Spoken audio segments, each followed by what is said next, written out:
Here's the harsh truth. 99% of people who try to build an online business by writing online fail. Why?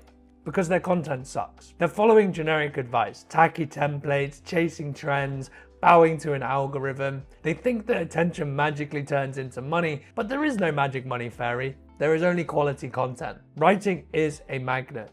And if what you write is shit, don't be surprised when your entire business stinks. So in this video, I'll give you one simple framework that guarantees you attract clients, stand out from your competition, and accelerate your way to an authority figure, even if you're just starting out. I've used this framework to attract over 250,000 followers and make over $1.4 million from content alone. So grab yourself a cup of tea and let's dive in. First, a quick story.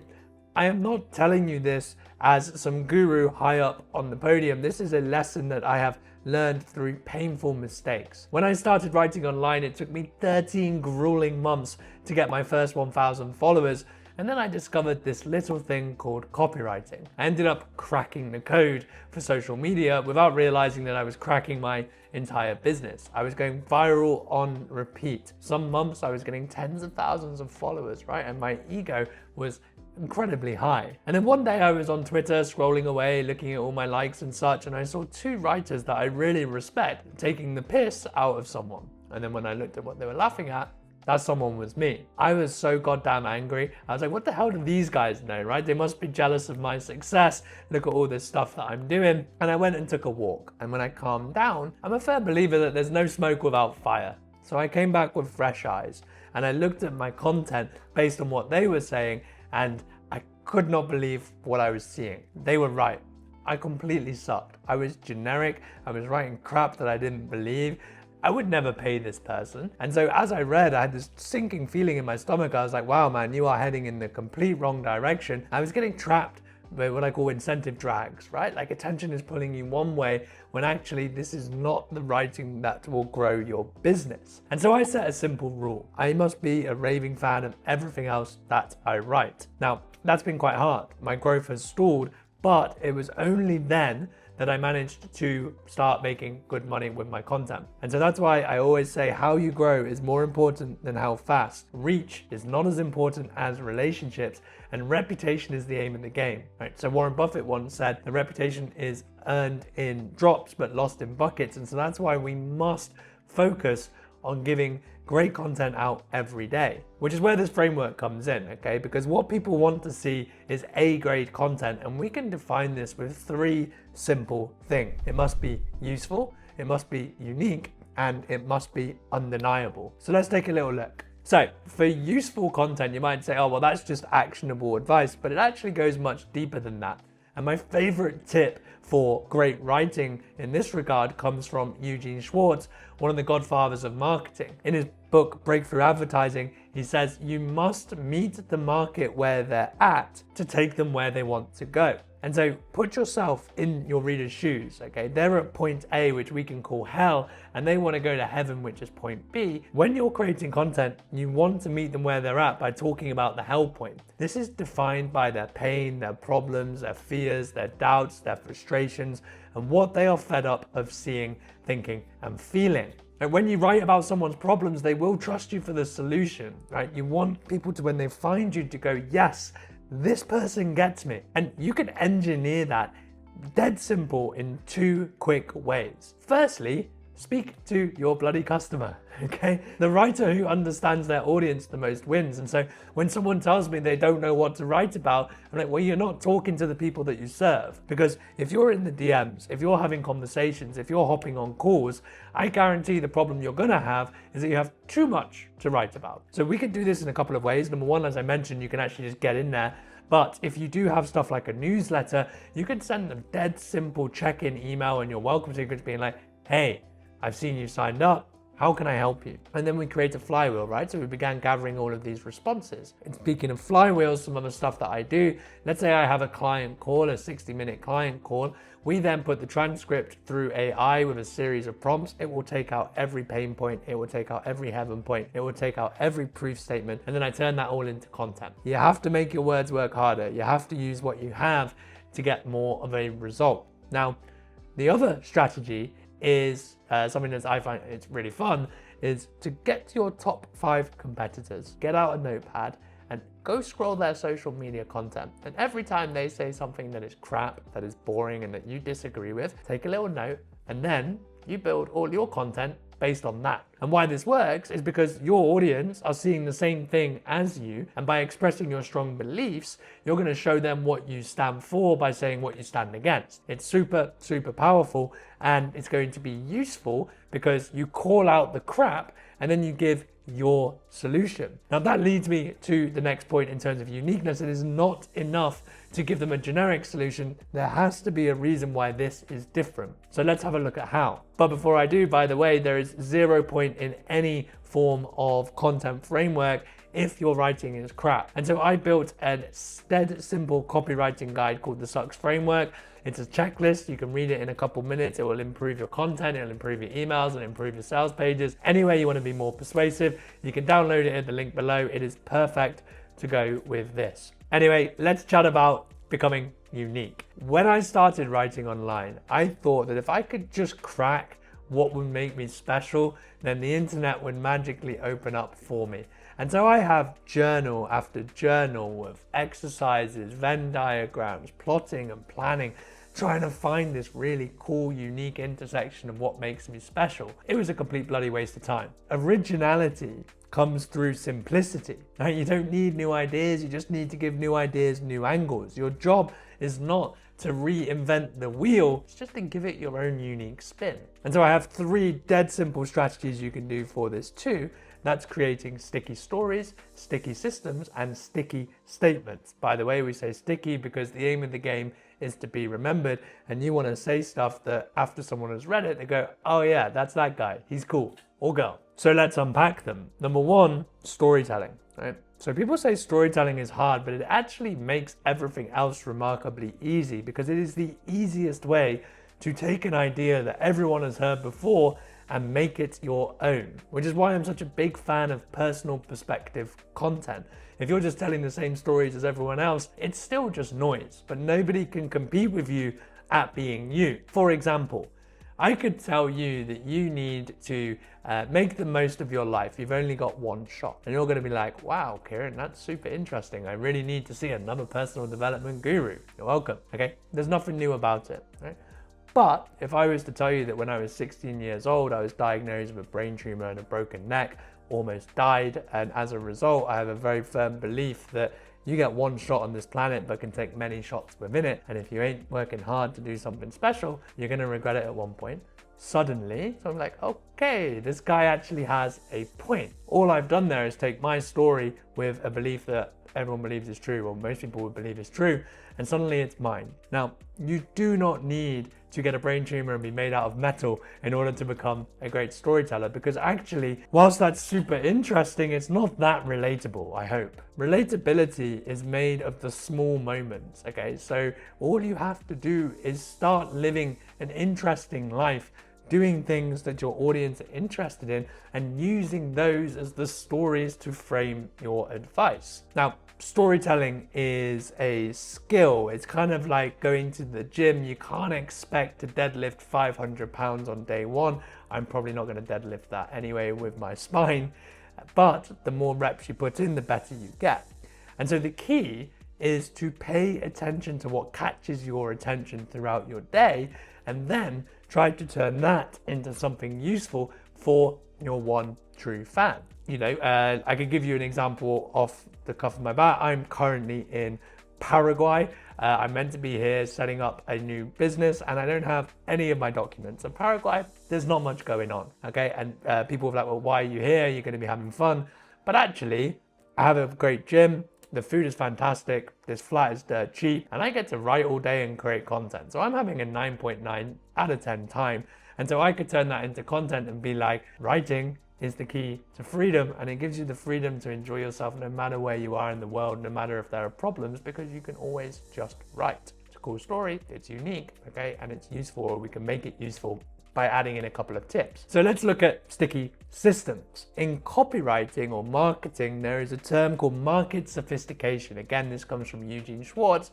To put it simply, the more offers are made within a market, the more important a unique angle becomes, or what they call a unique mechanism. And so what you want to create are your way of doing things, your sticky system that someone can point at when they get results and say, hey, I followed Kieran Drew's Pillars of Magnetic Writing process in order to create great content, or the SUCS framework, which, like I mentioned, you can get down below. And so you want to get into the habit of every time you solve a problem, big or small, can we give this our unique pathway? I mean, you've seen a few here: sticky systems, sticky stories, and the sticky statements: unique, useful, undeniable. And these terms are catchy, right? And they're simple, and they do what they say on the tin. And so those are the three things that you want to tick off when you're creating these systems. Now, here's a very quick tip to do this well.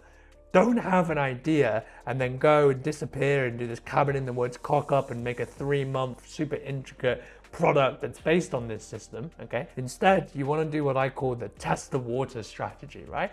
You're not sure what the temperature of the water is like. You're going to dip your toe in first. You're going to see if people like it. One example would be this concept of talking about writing being a magnet. I tweeted that about 4 years ago.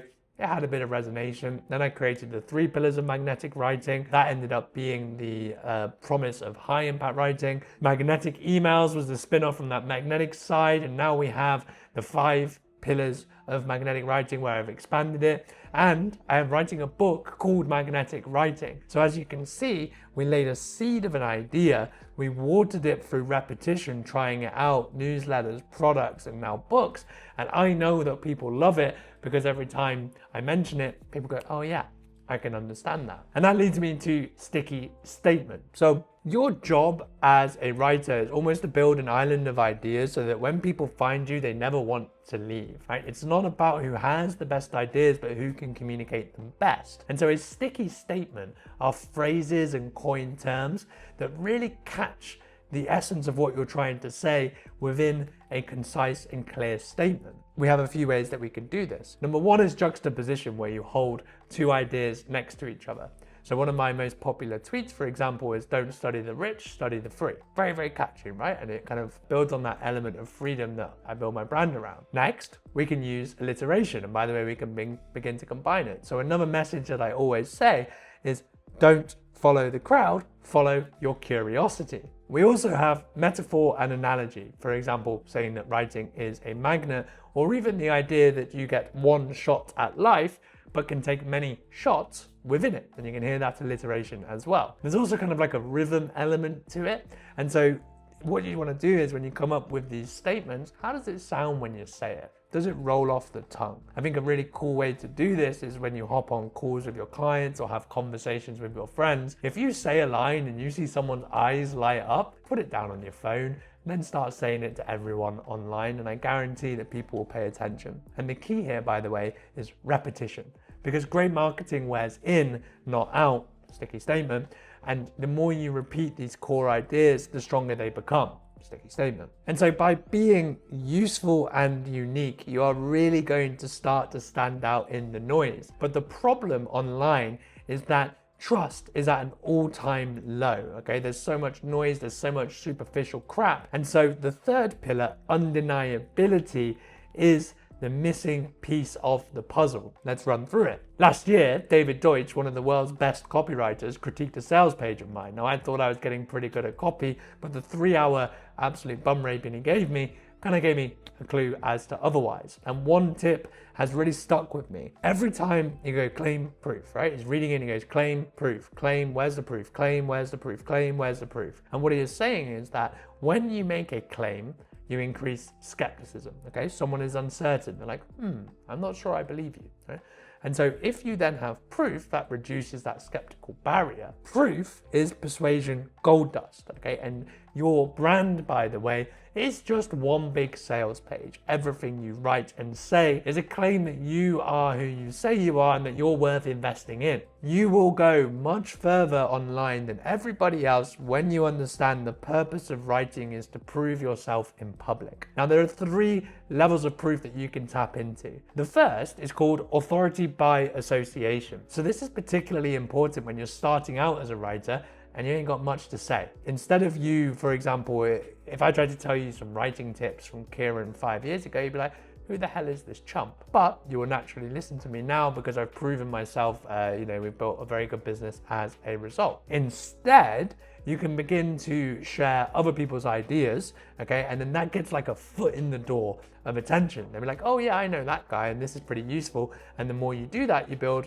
as I said, authority by association. One example would be how I started this bit with David Deutsch. You're suddenly paying a lot more attention because it ain't me saying it, it's one of the world's best copywriters. However, many people get stuck in this trap of building other people's brands instead of their own because it's super easy to go viral with that crap. The key to getting paid for your ideas is to begin to slide up this level of proof and firstly start talking about your results. So we could say that you're an explorer at first and now you're an experimenter, you're creating content based on what you're doing online. This is important because the internet is full of people who are talking the talk, but few people walk the walk. And so if you are able to be vulnerable, honest, and you're sharing your results, doesn't have to be in making money niches either, just share what the hell you're doing. It's real-time storytelling. Okay, so now we're back to being unique, but people will actually believe you, okay? Particularly when you start launching offers around what you do, you don't need to push or persuade because you have just shown that what you do works. However, the final level of proof is the most important, and that is the results you generate for other people. Nothing is more persuasive than seeing other people just like us get results by doing something that we are tempted to buy. And so what you need are case studies, because one good case study can change the trajectory of your business. Small side note for a story, for example, my friend is a men's health coach, one of my clients, and I'm one of his case studies because he helped me a lot with getting sleep and my T levels back up. Then I went to Thailand, I hurt my arm, I started drinking way too much beer and partying, and I got fat again. And so when I texted me and like, yeah man, like I'm like an extra 20 kilos overweight or 10 kilos overweight, he was like, you can't get fat. I was like, you're a very good friend. And he was like, no, seriously, because that one case study has been responsible for hundreds of thousands of dollars because I just point towards your results. So hopefully you think I'm in all right, Nick. Now I lost it again. But that just goes to show, right? One good case study will change the trajectory of your business. And this is one reason, by the way, I say start for free, right? Because you're not working for free. You're just generating proof to go attract paying clients. Case studies are the big one. But we also have testimonials. So at the end of every product, at the end of every call, at the end of every time you speak to your customer, ask for a testimonial, you begin to build. It's like having an armory, a ton of ammunition to blast through the cloud of noise. But also you can start to think creatively about what else you can do with clients. So every message that they send, every win that they have, even just an interaction. So for example, if I said a post that started with something like last week, I was on a Zoom call with a client, that is immediately more undeniable than if I just said, you need to write more. And so if you're unique, useful, and undeniable in every single post that you write, I guarantee to you, your writing is gonna have such a strong magnetic pull and it's gonna stand out in the noise because you're not just sounding like everyone else. You might be wondering what this looks like in execution. So let's take a little look at my LinkedIn. So here's one post. Don't write a single word online until you read this post, which by the way, is obviously the headline for this YouTube video. Make your words work harder. And I tell the story about how I cracked the code, the one that you're familiar with, okay?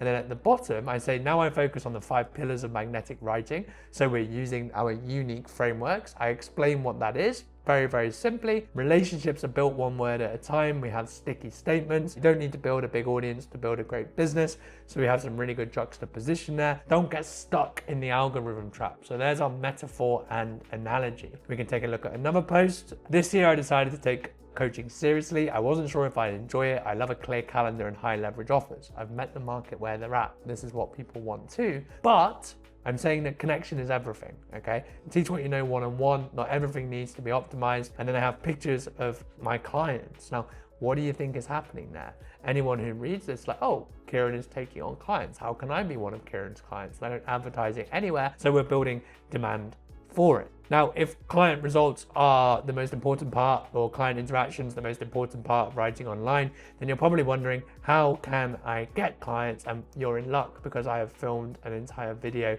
showing you what I would do if I was starting again. You can watch that here. Cheers for your time.